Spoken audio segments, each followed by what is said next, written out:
This video is brought to you in association with Make Jewellery, the UK's best jewellery making magazine. For exclusive subscription offers, visit www.craftyclub.net.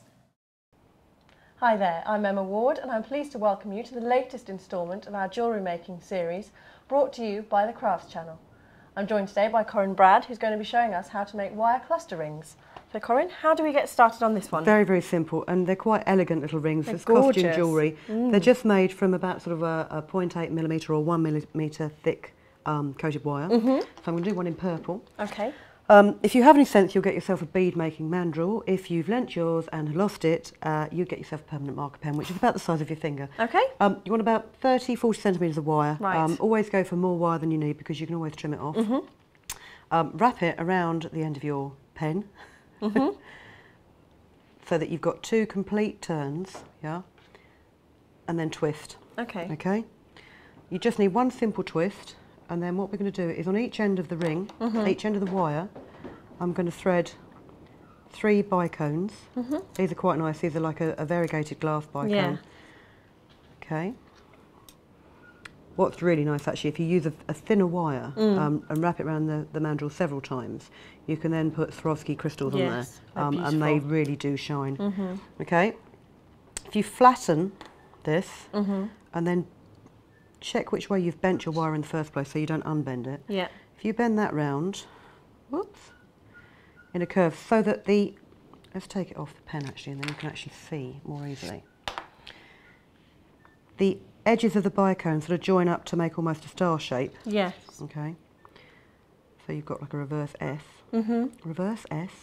I really shouldn't say words with too many S's in. This is being tricky now because it doesn't want to bend. And then wrap it again round the base, around that first twist that you made. Yeah. Oh.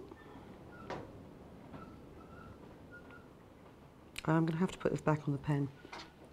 It's a shame the pen only comes in black. There you go.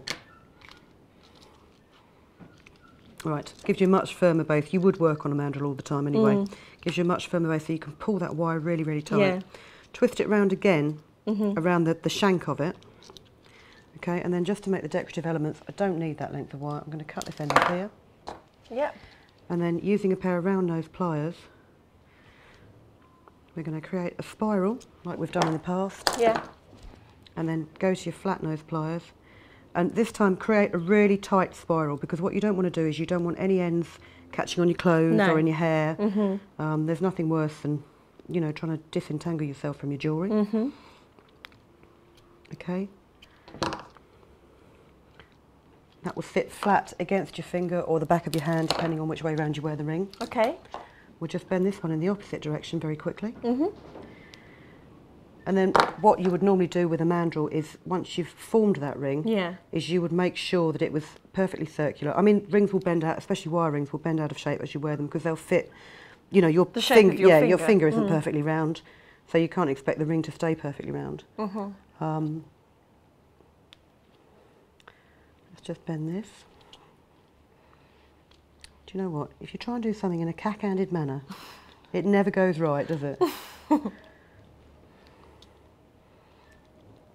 And I am naturally cack-handed. There you go. Let's push that right up as far as you can on there. Yeah.